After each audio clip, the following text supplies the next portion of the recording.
morning, everybody, and thank you for tuning in to this United States Study Centre webinar on coronavirus and protest. How has COVID-19 changed the face of American activism? A particularly timely webinar. Before we begin, I would like to start by acknowledging the traditional owners of the land on which the University of Sydney and the City of Sydney stands, the Gadigal people of the Eora Nation. I pay my respects to their elders, past and present, and I further acknowledge traditional owners of country on which you are on and pay respects. So today's webinar, just to give you a little bit of background to how we set it up, we actually set it up a couple of weeks ago before the current wave of protest, which is one of the biggest waves of protest in recent American history, started rocking the country about a week ago. But there were protests going on before that, which you may remember, but have been forgotten to some extent. There was a wave of protests against the pandemic lockdown measures that were going on at this point. And what we're hoping is that those today can provide some much needed context for what we are seeing unfolding now. My name's Dr. David Smith. I'm a senior lecturer at the United States Study Centre, and our guest today is Elliott Brennan, who is a researcher at the United States Study Centre, and this event is really built around his very recently released report, which you can find on the USSC website, about coronavirus and protest. I highly encourage you to download it and read it. It has got some fantastic data and analysis in it.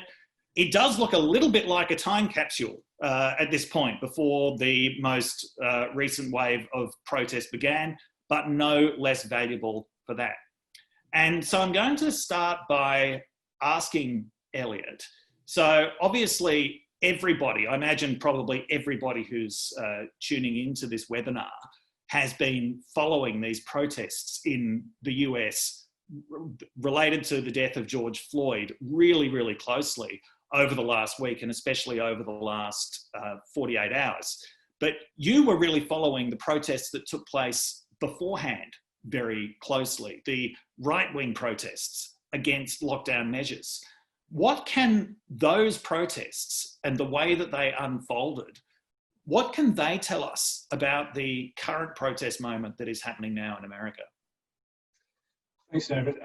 Yeah, I really wanted to get a sense of how, after 2019, which was widely referred to as the year of global protest, how a year of global protest comes into play with a year of lockdown. That's certainly the way it was looking in March when I started this research. And originally my question was, how are these progressive protest groups responding to having their main tool of civil resistance, marches and protests, taken away from them? So I was really looking at the effect on progressive groups in the first instance. And in the middle of this research, the events started to get ahead of it, and these conservative protests, responses to state lockdowns, started to emerge. So I thought it would be good to compare how both sides of the political spectrum were responding to having their freedoms, their liberties curtailed, and also this enormous challenge of the common good, responding to a pandemic that was starting to ravage the United States.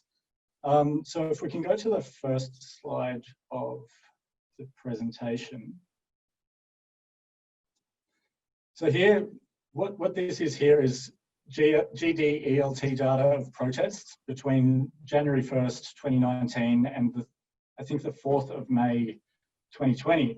And it uses web scraping to track the number of protests over time and also geographically. So you can see that at the start of March there, 2020, protests in the United States just fell off the face of a cliff.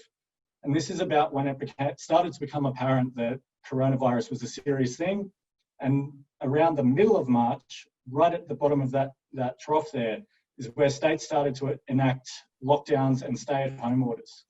So as those orders started to impinge on people's sense of personal liberty, their freedoms, started to take away their jobs and their livelihoods, protests in the United States started to track back back up.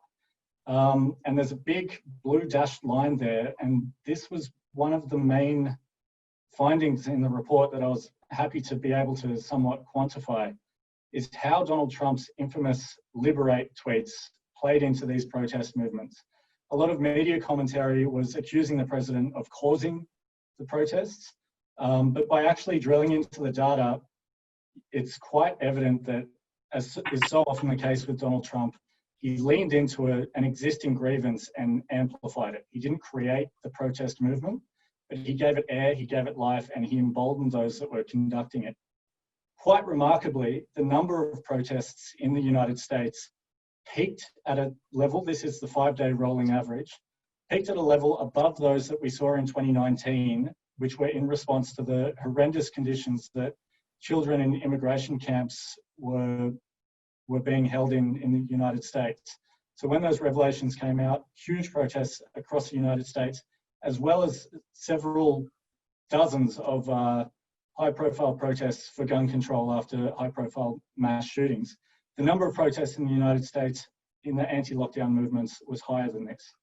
It's important to note that the number of protesters was nowhere near close, but the number of individual events, even at the time of the pandemic, exceeded these massive protests in 2019. So if we can go to the next slide. This here is a pullout of that spike right there at the end of that first graph. And it shows quite clearly how in the two clearest instances where the president weighed into these anti-lockdown protests, they were already back on the rise. But you can see secondary peaks after he weighed in and supported the protesters, emboldened them, in the first instance calling for protesters to liberate, in the second saying that they were very good people and should be negotiated with. Now, this, as David mentioned, seems like ancient history at the moment, but there are two quite important through lines that run through both these protest movements. The first is the one I've been talking about, the way that President Trump has interacted with these protests, leaning into them. But the second is coronavirus. So during all of this, African Americans were being decimated by the coronavirus, disproportionately losing jobs.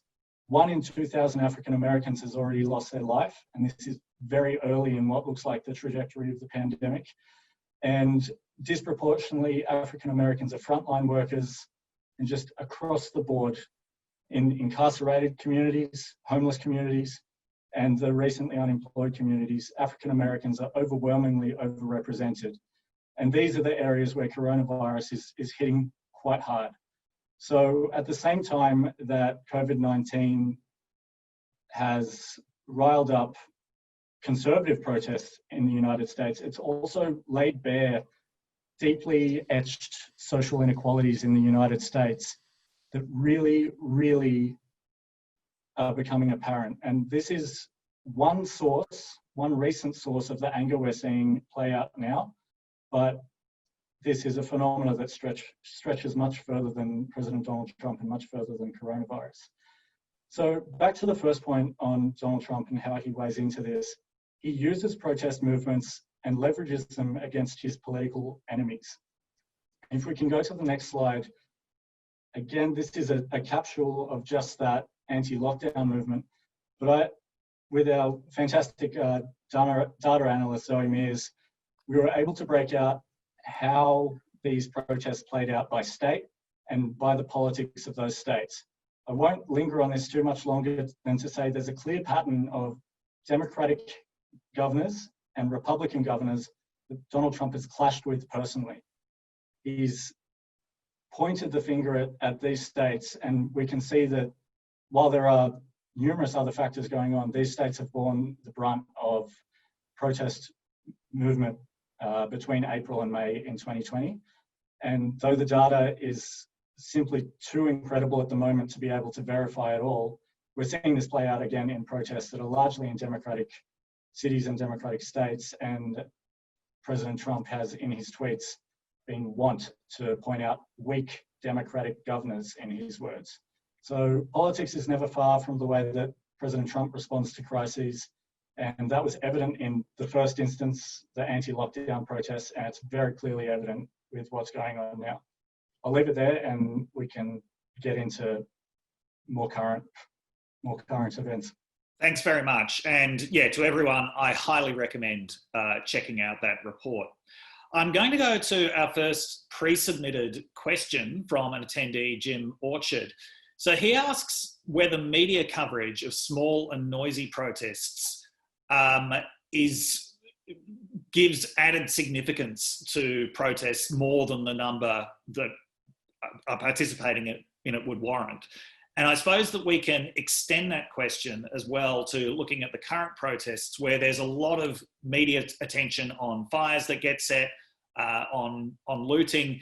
Is the media coverage of the spectacle of protests in both instances, is this out of proportion? Is it more than is actually warranted? Yes and no. What's happening in the United States at the moment is historic. I think it deserves blanket media coverage, because what we're seeing is quite clearly one of the most significant events in recent American history. On the other hand, and this was apparent in the lockdown protests as well, there is a circular nature to the way that media can feed back into protests, both exposing, we've seen countless images night after night of journalists being targeted by police, citizens being targeted by police. Broadcasting this, of course, adds fuel to the fire, but it also cuts against really what the intention of militarizing police forces in the 60s was. David, you're just as well qualified to talk about this, but my understanding is that by arming police forces such as they were during the civil rights movement, police forces were able to contain protest movements immediately before they spread to a national scale. Social media and the 24-hour news cycle is really undercutting that, and especially in this instance where a police act of brutality on the east coast of the United States can cause protests in the west coast within hours. So of course the media is a factor here. And another thing we have to consider is partisan media in the United States. Cable viewership, especially during lockdown, went through the roof.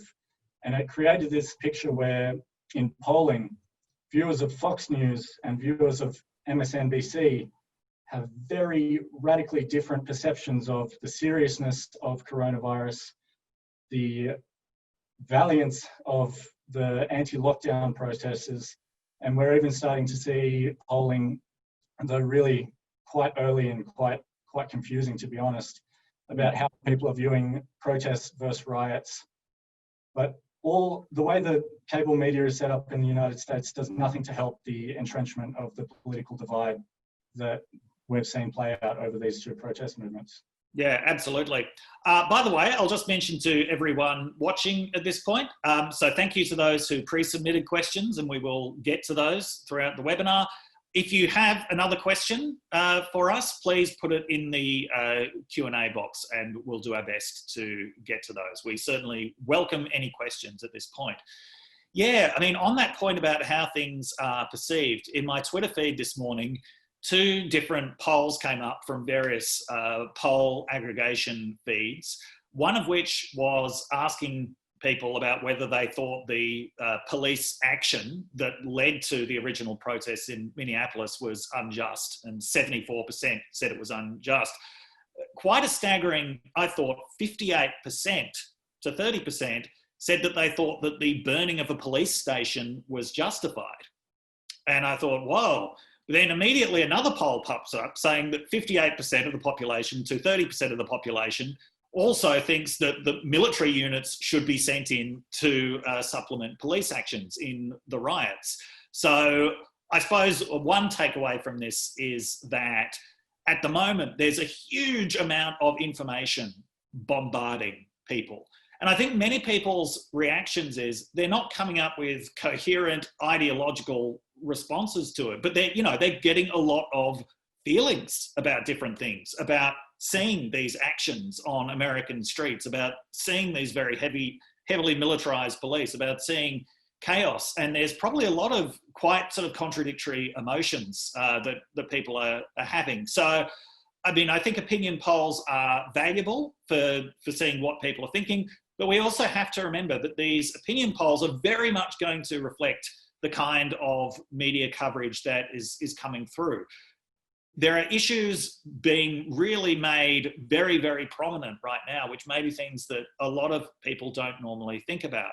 And when people are asked survey questions about things that they don't normally think about, frequently the response that they give is going to be something that is related to the last bit of information they've seen about it.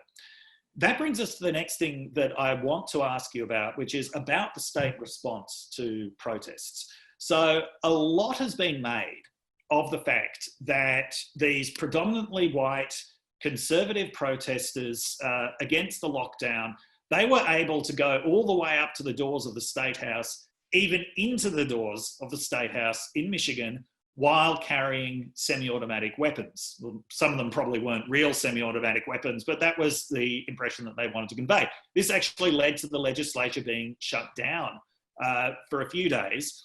And the police response was, to put it mildly, incredibly restrained. They didn't respond to shouting and provocation. They didn't try to move people on because they were carrying semi-automatic weapons. There was this sort of utmost respect, you could say, for the rights of the protesters. Now, a lot has been made of the fact that right from the outset, the police response to protesters over George Floyd has been very, very different from that first night in Minneapolis when tear gas and rubber bullets were used. Is this a fair critique that when it's conservative white protesters, police let them have the run of the mill despite the fact they're carrying automatic weapons, but when it's black protesters, there's this immediate violent state response? Is that a fair critique? I think that's an entirely fair critique. And you made the point quite rightly that it was the gear the police were wearing when they knew the protests were coming before they even started. Both instances, both police forces knew that there were protests on their way. In the case of Michigan, they knew for sure that they were going to be armed, and the police there had face mask and a pistol, and that's about it. And those protesters were able to push past them into the legislature and were able to chill the democratic process so much that you're quite right, they shut it down. That is an incredible amount of power that those white armed protesters were allowed to wield over an entire state legislature. Black protesters in Minneapolis weren't allowed to even wield the power of protesting at the police station before it started to get cracked down on. For so much talk of Second Amendment rights and however much the president has emphasized them, there's the First Amendment that protects the right to protest.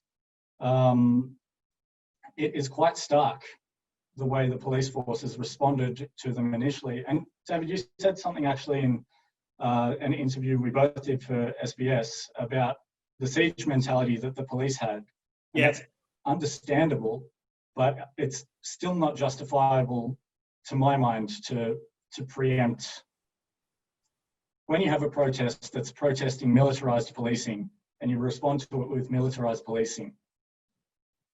Yes, I think that is an important point, that protesters that are targeting the police directly are going to get a predictably different response from protests that are targeting a democratic legislature. Whether or not that response should be different, that difference is predictable. And just on this point about militarized policing, so Paul Post, who is a professor of international relations at the University of Chicago, yesterday pointed out that the militarization of policing, which is facilitated by the transfer of weapons and equipment from the armed forces to the police, which is something that's been going on for a long time now. There was legislation in the 90s that made this a permanent feature. But he pointed out it has really accelerated with the Iraq and Afghanistan wars because there is so much surplus military equipment. And one of the visual differences I noticed was with those anti-lockdown protesters, the police who were there still looked like police. They still looked like members of the community who were protecting the community, which included protecting the rights of the protesters.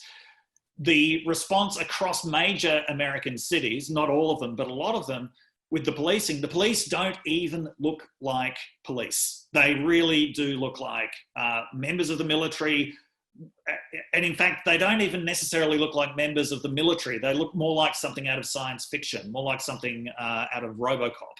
And that, I think, just that visual effect right from the beginning really increases the possibility of mayhem and chaos. Now, you mentioned, Trump's emphasis on Second Amendment rights. There was a lot of that in his response to the first wave of protests. There's also been a lot of that in his response to the second wave of protests. In his address from the Rose Garden yesterday, he promised to defend the Second Amendment rights of Americans, which, is that an invitation to armed counter-protesters on his side? I just want to go to a question from Bruce Hawker here, who says Trump's already trying to delegitimize the upcoming elections by attacking postal voting as a result of COVID-19. So we saw his tweet suggesting that postal voting in California was going to facilitate massive mail fraud. Twitter saw that as such a threat to the democratic process that they actually slapped a warning on it and a fact check. So Bruce asks, casting forward to the post-election period, if Trump loses, how likely is widespread militia response? So, I mean, is Trump actually trying not just to harness, but to really create a militia response here? Thanks very much, Bruce. Thanks, Bruce. With so much of what Trump does, I think this is about dividing, speaking to different audiences at the same time, and doing that in a way that he can't really be pinned with it. It's such vague language and vague allusions that to some fervent supporters and really radical internet groups, they think they understand exactly what he's saying. To everyone else, it's as clear as mud. So this is the same process that we've seen play out time and time again, where he's speaking in such vague language, which at the furthest extreme is something incredibly serious and something incredibly scary. And on the other extreme means almost nothing and makes no sense. It's a dangerous set of terms to use for some people who have been so radicalized by the internet and who have been waiting for moments of chaos to exploit. I think that's what we saw in Michigan. And David, I'd love to hear you speak a bit more about Michigan because you spent a good part of your life there and understand it intimately. The militia groups there, can you speak a bit more about them? Yeah, sure. So, I spent 7 years in Michigan doing my PhD there in the 2000s. And I mean, Michigan in many ways is famous for its militia movements. The Michigan militia is one of the biggest and best organized militia groups in the country. It became notorious because members of it were connected to the Oklahoma City bombing in 1995. After that, the Michigan militia really had this effort to remake themselves as a kind of civic organization that was interested in Second Amendment rights, but didn't want to overthrow the government. But there are militia movements out there in Michigan that are a lot more extreme. And I think this is what happens with just about any movement, is that you have the very public, political oriented version of it. And then you have the extremists who've got more revolutionary aims. And I remember the day when I was sitting in a computer lab in Michigan, and all of a sudden there were Army helicopters overhead. And it turned out that they were heading to Adrian, Michigan, a couple of counties away, to arrest a group called the Hootery. The Hootery were planning to assassinate Barack Obama. This was a group that they had their own very distinctive subculture that was related to white Christian nationalism. They had even invented their own language, which I remember linguistics specialists on CNN saying that this language has no resemblance to any other human language except for Pokemon. So it was a group that was not only very well organized, but was committed to this absolute kind of separatism. And Michigan is it's an interesting state where there are these very, very strong anti-government pockets, especially throughout the rural parts of the state, which a lot of their complaint is essentially against the urban parts of the state. Michigan is an extremely racially divided state. You have the city of Detroit, which at one point in the 1950s had 2 million people and was the richest city in America. When deindustrialization began, when the decline of the American auto industry began, and when there were riots in the late 1960s, a lot of, first of all, the white population and then the middle class black population moved out of the city. And now it's a city of about 700,000 people with a ring of predominantly white suburbs, like 90% white, as opposed to the city that's 85% black. 90% suburbs of 5 million people.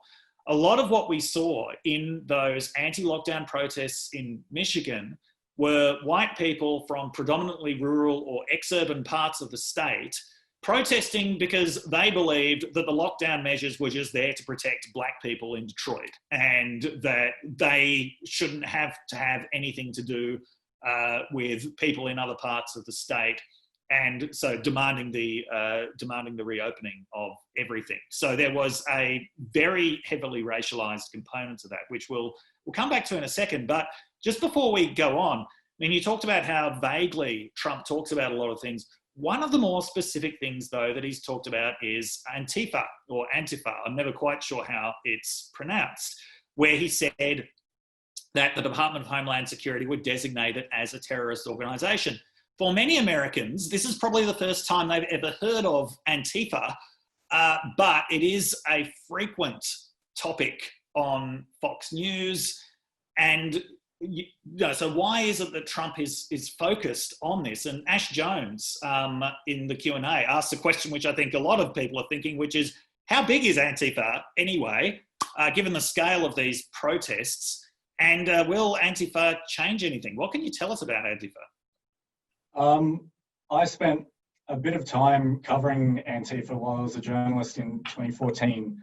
I was following them around a series of anti-racist protests in Marrickville. Spent a lot of time actually with members of Antifa. I was taking photos for Vice News and working for a local Sydney newspaper. They don't trust each other enough to be a legitimate organisation. It is such a disparate string of people with a similar sentiment, but that's about all that ties them together. They can instigate violence, at least in the protests I was at. They can instigate violence, they can make things turn ugly, but they're not an organisation. And the way I understand it, designating a group in the United States as a terrorist organisation is designed to cut off their sources of funding. That's right, yes. Antifa doesn't have clear sources of funding. It doesn't need funding because it is such, it's not a group. This is just, fits right back into the pattern of Donald Trump looking to externalize blame for problems that are the most internal American problems you could design. These are scars on the soul of a nation. These aren't the violence, the anger. This is not in the first instance started by agitators. This is started by agitated, frustrated African Americans who are sick of the way the system is being geared against them. So while, of course, in any situation where you have this level of national crisis unfolding, you're going to have people trying to exploit it. That's true on the right as much as it is on the left. But this is not where the source of blame lies. And this gets back to Bruce's question actually about how the United States would process the defeat of Donald Trump. And I think it's incommensurable at the moment. The way this dynamic has set itself up is for a completely divided United States to try and grapple with all these accusations of external influence, mail fraud, all of this. The excuses are flowing in already. It's a dangerous situation with tensions already this high leading up to the election. Right, and certainly there's a very long history of civil unrest being blamed on outside agitators. And even if Antifa itself is relatively small and disorganized, there are a lot of conspiracy theories about it. I mean, I was talking to ABC Adelaide yesterday, and a caller called in saying they've got to look into the sources of funding of Antifa. They cut him off before he could say it was George Soros, but that was clearly where he was going with this. And so this brings us to a couple of questions. So Anthony Booth has just asked, why does the right continue with George Soros as the bogeyman? That's, I think, related to a broader question that Angela Mao has asked, which is just about the prevalence of conspiracy theories. We've seen it all the way through the pandemic, all the way through the lockdown, you know, theories that it might be a bioweapon of some kind. So Mike Pompeo and Donald Trump have sort of promoted a mild version of that conspiracy theory, saying that they believe it was created in a lab in Wuhan, although they don't think that it was deliberately, they believe that it came from a lab in Wuhan. They don't believe it was deliberately created or deliberately released, but nonetheless, there is a lot of belief in this bioweapon theory. So just a general question, I suppose, bringing these two things together about conspiracy theories. Angela asks, you know, how is this whole rhetoric really influencing American politics at the moment? And do you think in a post-Trump landscape, if that's what's coming, that conspiracy theories will still continue to circulate and dominate? Thanks very much, Angela and Anthony. Yeah, they're just rife at the moment. One of the things I've been watching at the moment is the reemergence, seemingly, of Anonymous, trying to place Trump at the center of the Epstein scandal. And Anonymous followers are now clashing with QAnon followers online. QAnon is this pro-Trump, anti-deep state conspiracy theory online that says President Trump is there to break up this global pedophile cabal run by elites. So there is just chaos at the moment on the internet, and it's something that the president's supporters, we've seen incredible numbers of Republicans running for Congress in 2020 who are affiliated or at least supporters of QAnon. There are just conspiracy theories that are ripe at the moment in the United States. And as was the case with the protests, as was the case even with the birther conspiracy movement, President Trump never starts these things, but he leans right into them in such a way that he can't be seen as wholly responsible. He's saying, there's some information out there that might be interesting. I heard some things about Joe Scarborough. And then you just have this army of online independent researchers, is how they like to refer to themselves, who search for truth and search for conspiracies and look to draw red strings across the board to tie all these events together. And when you have the level of political activation and really crisis in the United States with 40 million people out of a job and counting, and it needs to be said that the destruction we're seeing on the streets at the moment, stores are being destroyed that were already decimated by the pandemic. Absolutely. This is entrenching a genuinely massive economic crisis in the United States. And this all plays into people looking for someone to point the finger at. To return to questions around race and racism. So there has been a lot of debate around, we've got African Americans protesting against police brutality, but these have also been very multiracial rallies. There have been a lot of white protesters.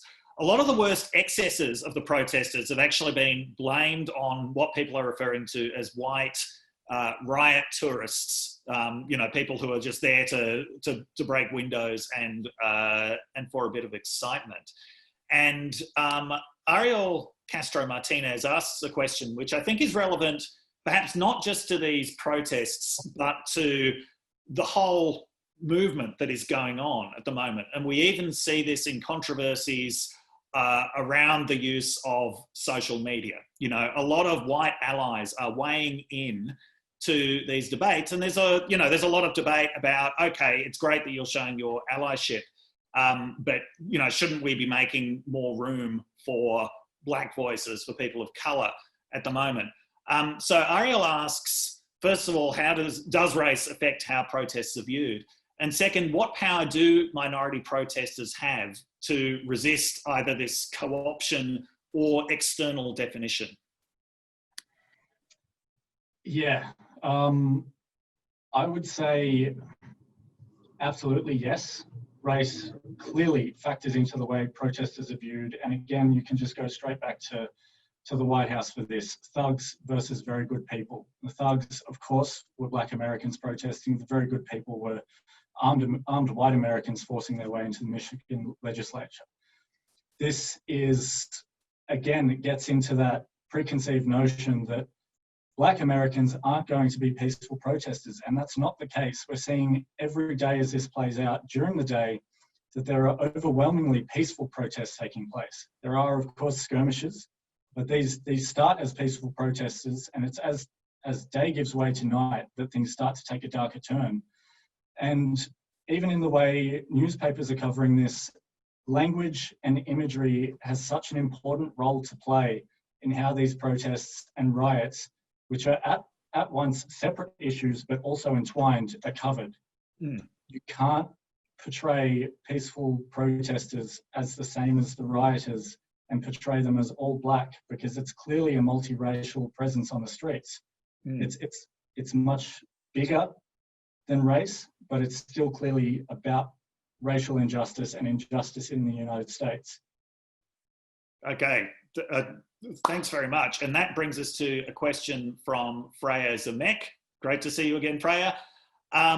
So she asks, do you think that this moment of activism will translate into higher levels of turnout among African Americans for Joe Biden, who last week, or the week before last, was recovering from his comments to Charlemagne the God, saying if you have to decide between him and Trump, you ain't Black. A lot of African Americans, well, especially a lot of younger African Americans, were not that enthusiastic about Biden. We saw that in the primaries, he was getting a lot of support from older African Americans, especially in the South, especially after the endorsement of Jim Clyburn. But a lot of younger African Americans were really lukewarm towards him. Going right back to what you said about the start, about there's a political context to all of this. Do you think that that kind of activism will help Biden in November? Or do you think that a lot of these protesters see this as something that really isn't about the election? It's about something quite different. And that putting Biden in, who came out yesterday and said police should be trained to shoot protesters in the legs, you know, that's really not what this is actually about. Thanks, Raya. Yeah, and there are a couple of important threads here. The first that I just want to briefly mention is the pandemic. Every day that passes, roughly 20,000 more Americans are testing positive to COVID-19. We don't know how bad it could get by November. And you have the dual push against mail-in voting and potentially just the explosion of COVID-19 cases that could make voting an incredibly dangerous task. So there's that, which invariably will factor into turnout. The second thing is, what we are seeing is, you're right, it's not political because it's a complete frustration with the whole system. That's not the kind of environment that fosters voter participation. There is a way to turn this into voter participation by convincing incredibly angry people that the way to fix this is with your democratic powers. But that people on the streets now have been told that for decades, and they're not seeing change. The Black Lives Matter movement started during the Obama administration. This is so much deeper than the election of Trump, so much broader than the next election. And as to whether it affects voter turnout, I think it's really unclear because this is absolute pandemonium at the moment. Yeah. One thing I will say, and that I was arguing in the report, is that the way COVID-19 has fallen, and particularly on young people more generally, has exposed to them how short the policy pipeline in the United States is. You know, at the moment, they are disproportionately losing their jobs. They were already in low-income jobs, and they're being cut a single check from the government that is supposed to get them through their troubles. This has the potential to politically activate what is otherwise famously a politically lethargic generation of young Americans. And those generations are much more diverse than every other generation that has come before them. But I'll say two things about that generation. Yes, they're very diverse, but there's also a large number of young white Americans who are grappling with a perceived sense of loss of political control. So there was polling out of the University of Chicago's Gen Forward survey, which is runs every 2 months, surveys a very large sample of young Americans about their views on politics and every matter of things. Between 48 and 51% of young white Americans said discrimination against white people has become, quote, as big a problem as discrimination against other races. That is an incredibly stark finding, and it means that if there is political activation, there's no guarantee that it's going to fall behind progressive causes and progressive politicians. There's a very real sense that something is being lost and that it needs to be grabbed onto with both hands. That's what we saw at the Unite the Right protests in 2017. And what I fear, especially with the language that's coming from the White House, is that there could also be a reactionary mobilization of an anti-protest movement. And that's quite concerning, especially with the language of the Second Amendment being thrown around. I can definitely see that. And sticking with this point of activism and going back to one of the very first points that you made, which is about how the pandemic initially deprived progressive activists of one of their major tools. So Isabel Wolfensberger, good to see you again, Isabel, asks, we've already witnessed the power of social media to shape the course of an American presidential election through foreign influence and bots, but also through grassroots activism and official candidate platforms. So we are, despite the fact there's now a lot of in-person activism going on, we're also witnessing very widespread online activism at the moment. Given the role that we know social media played in the last election, do you see it playing a similar role in this election, or are there really important things that have changed? There has been a lot of change, and I'm not qualified to speak about foreign interference in elections, but the one thing I will say, going back to the original report that I plan to write, how progressive groups are responding to this, they have been aggressively mobilizing, really shoring up their digital lists, really figuring out and innovating new ways to protest, new ways to lobby governments to affect change. So they are, despite having that main tool of civil resistance taken away, marches, they really strengthened in other avenues, really strengthened their digital mailing lists, and especially as well with internet use around the world in first world countries just exploding through the roof with COVID-19. So many people have so much time to be online. Digital literacy is improving across the board as well. So these progressive groups, and it has to be said, conservative groups as well, conspiracy theorists, everyone has stronger tools to be able to reach and activate and mobilize people at the moment. It doesn't necessarily play out well for progressive groups in the balanced who wins this struggle, but everyone is more well equipped to practice activism without being on the streets. Right. And I would say that what we saw originally here was genuinely grassroots in the truest sense of the term. Black Lives Matter, its organizational website, was still most prominently displaying how best to social distance during the pandemic, during the first nights of these protests. This is not an organizational movement. This is genuinely grassroots, at least in the way it started in the United States. Yeah. Okay. I want to talk a little bit about Trump now. I mean, we've already talked about him, but his responses to all of this is so important to the dynamic. And Elizabeth German pre-submitted a question: why do so many Americans still believe in Trump? And in addition to this, and I think this is very strongly related, Linda Tolberg has just asked us, how do you think Trump's photo op will play with his evangelical base? Is there any sign of fracturing on this? And she said, Dr. Dave, that's in your bailiwick, I believe. It is. So I'm going to take the first crack at this. So yesterday, I'm sure you all saw it, Trump emerged from the White House, went over to St. John's Church, which is just across the street on Lafayette Square, which had been vandalised the night before, and held up a Bible in front of the camera. There was no recitation of Bible verses. He didn't even really say anything at that point. It was all just the visual of him holding the Bible in front of this shuttered church. Now, that was quite obviously a very specific message for his evangelical base. And that is the message that he has had for them from day one, which is, I'm fighting for you because you're under attack. I'm going to defend you.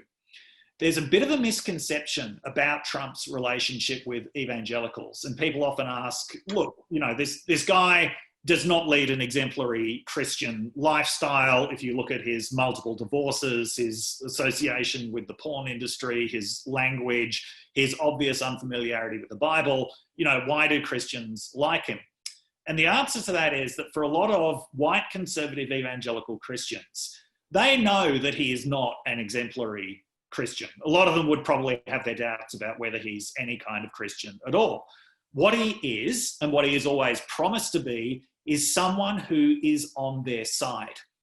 There was a very important rally that Trump held at Liberty University during his election campaign in 2016, where the bit that got all the media coverage was when he referred to the 2 Corinthians book of the Bible as 2 Corinthians. And everyone laughed because that shows he's really not familiar with certainly evangelical ways of describing the Bible. But they missed the really important part of the rally where he said, I'm going to fight for you because I'm not politically incorrect.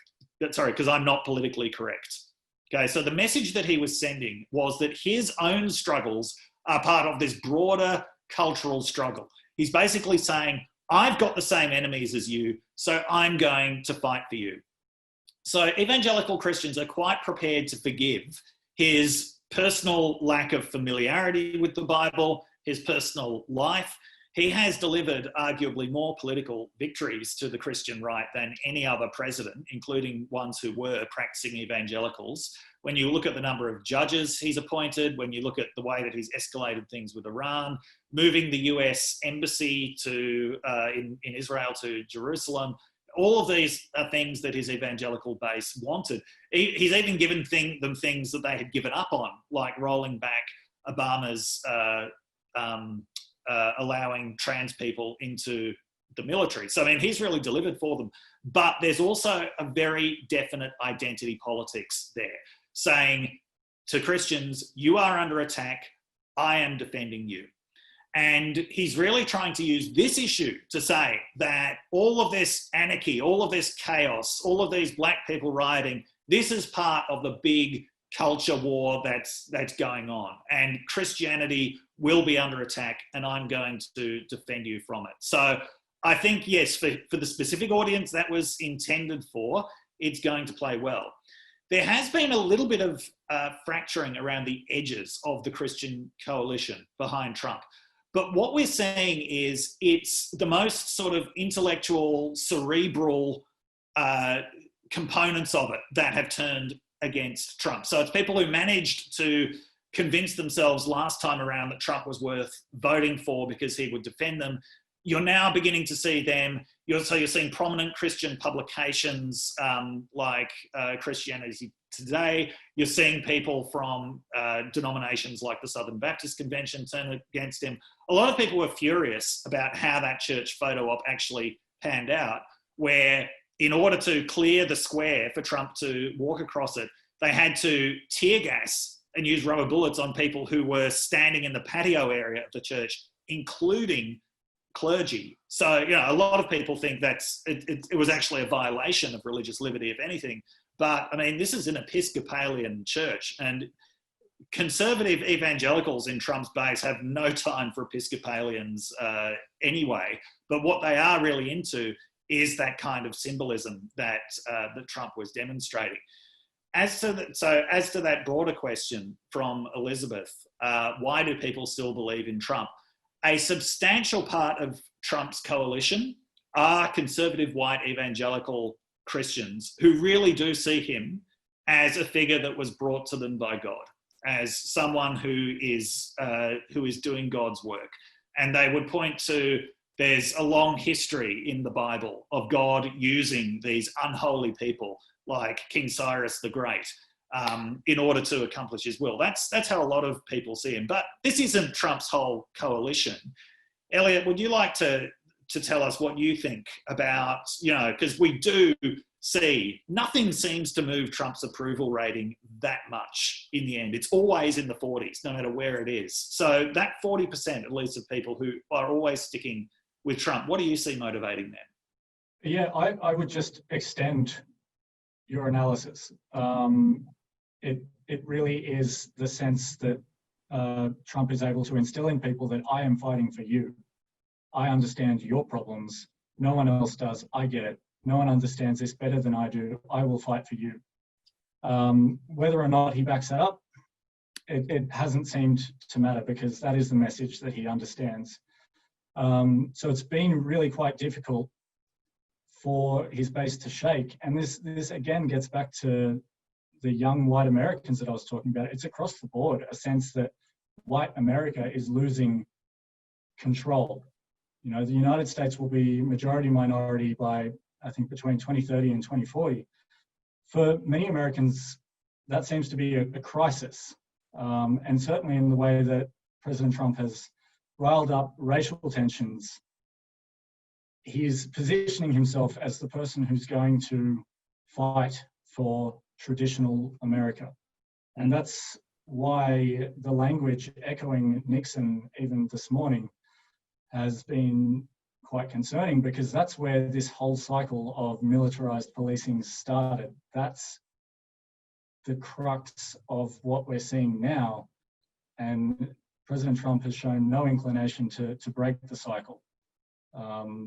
Yes, if you haven't been following President Trump's Twitter feed, he's been retweeting these sort of Nixon slogans: law and order, silent majority.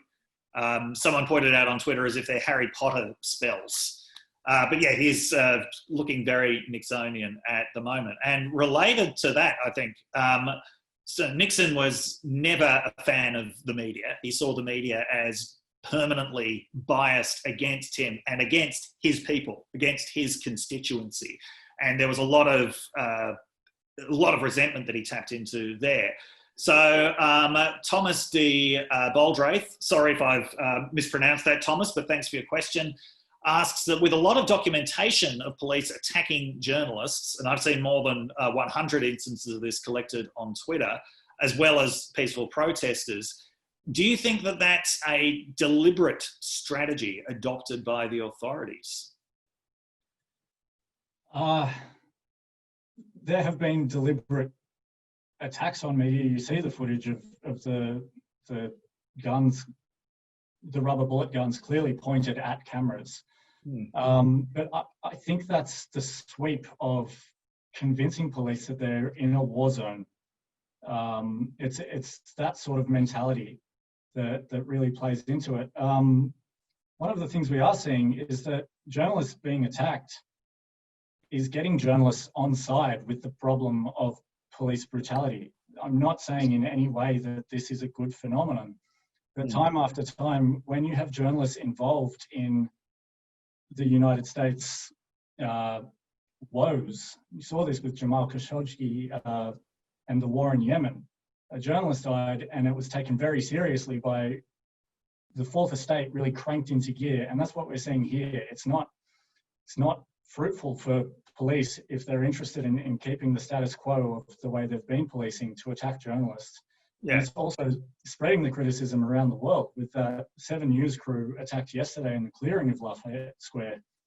It's terrible PR, if that's what it is. I couldn't comment on whether it's a directive for the police to go after media. Yeah.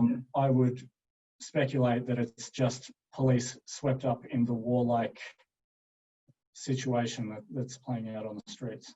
Right, absolutely.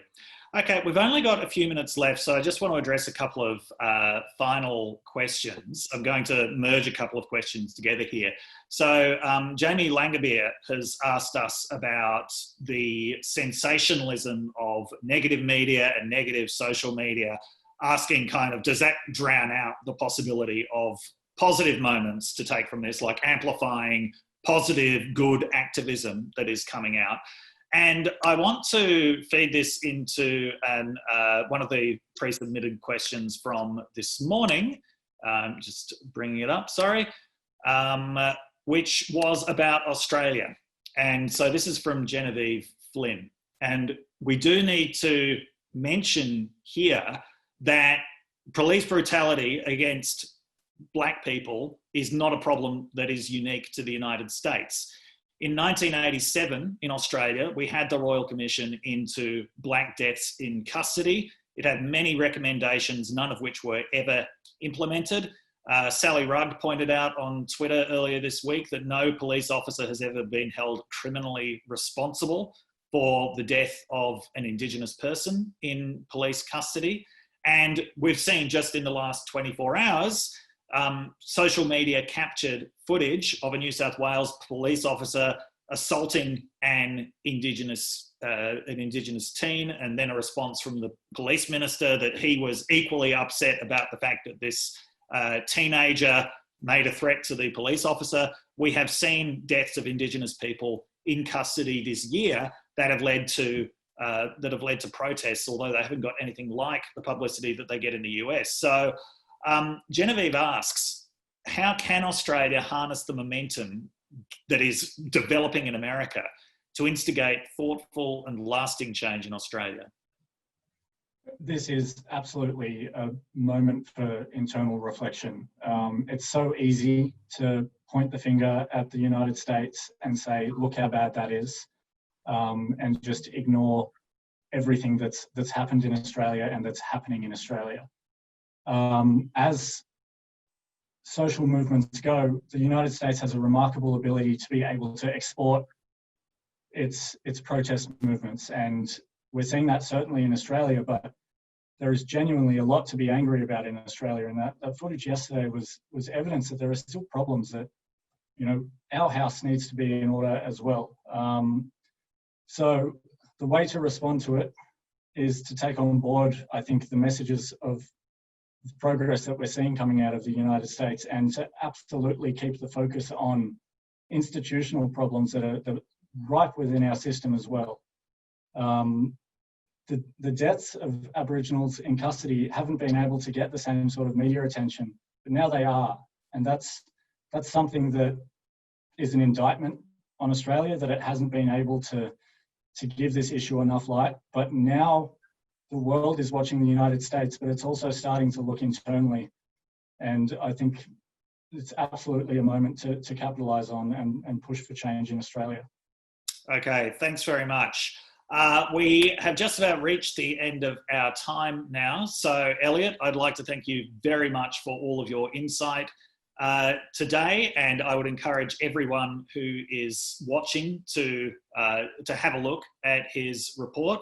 Thanks to everybody who asked questions. Sorry I couldn't get to all of them in the end, but we really, really appreciate your input, and thanks to everybody who was watching.